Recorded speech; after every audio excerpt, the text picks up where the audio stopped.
બનાસકાંઠાની વાવ વિધાનસભા પેટા ચૂંટણીનું મતદાન પૂર્ણ થયા બાદ તમામ ઈવીએમ મશીનો પાલનપુરની જગાણા એન્જિનિયરિંગ કોલેજ ખાતે સ્ટ્રોંગ રૂમમાં મૂકવામાં આવ્યા છે। ત્યારે ઈવીએમની સુરક્ષાને લઈ પોલીસ, એસઆરપી સહિત બીએસએફના જવાનો થકી રાઉન્ડ ધી ક્લોક ઈવીએમની સુરક્ષા કરાઈ રહી છે।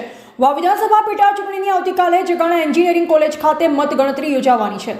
321 બૂથોની 23 રાઉન્ડમાં મતગણતરી હાથ ધરાશે। વહેલી સવારે 8 વાગ્યાથી મતગણતરી શરૂ થશે, ત્યારે 8 થી 8:30 વાગ્યા સુધી પોસ્ટલ બેલેટની ગણતરી શરૂ કરાશે। ત્યારબાદ ઈવીએમ મતગણતરી શરૂ થશે। 23 રાઉન્ડમાં મતગણતરી યોજાશે। આ મતગણતરી પ્રક્રિયામાં 150 થી 200 જેટલા અધિકારીઓ ફરજ બજાવશે। વાવ વિધાનસભા પેટા ચૂંટણીમાં 10 ઉમેદવારોના ભાવિ છે ઈવીએમમાં કેદ છે। ત્યારે ભાજપ, કોંગ્રેસ, અપક્ષ સહિતના ઉમેદવારનો ભાવિનો ફેસલો આવતીકાલે યોજાનારી મતગણતરી બાદ થશે। બનાસકાંઠા વહીવટીતંત્ર દ્વારા મતગણતરીને લઈ તમામ તૈયારીઓ પૂર્ણ કરાઈ છે। બાલ પ્રકાશ ગોસ્વામી, ભારતની અસ્મિતા, બનાસકાંઠા। મતગણતરી લઈને કેવી તૈયારીઓ હતી? વાવ વિધાનસભા પેટા ચૂંટણીની આવતીકાલે 23 તારીખે જગાણા એન્જિનિયરિંગ કોલેજ ખાતે મતગણતરી શરૂ થનાર છે। મતગણતરી સવારે 8 વાગ્યાથી શરૂ થશે। આ માટે તમામ તૈયારી જિલ્લા વહીવટીતંત્ર દ્વારા હાલમાં પૂરી કરી દેવામાં આવી છે। જનરલ ઓબ્ઝર્વર શ્રી અને ઇલેક્શન કમિશન ઓફ ઇન્ડિયામાંથી આવેલા સેક્રેટરી શ્રીની હાજરીમાં મતગણતરી પ્રક્રિયા ચૂંટણી અધિકારી દ્વારા કરવામાં આવશે।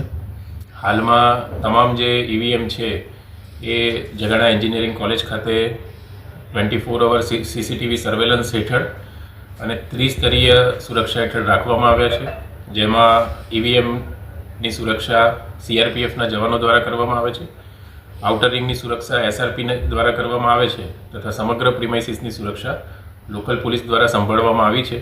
આમ ત્રિસ્તરીય સુરક્ષા હેઠળ હાલમાં ઈવીએમ સ્ટ્રોંગ રૂમ્સ ખાતે રાખવામાં આવેલા છે અને આવતીકાલે સવારે 8 વાગે મતગણતરીની શરૂઆત થશે, જેમાં 8 થી 8:30 સુધીમાં પોસ્ટલ બેલેટની શરૂઆત થશે।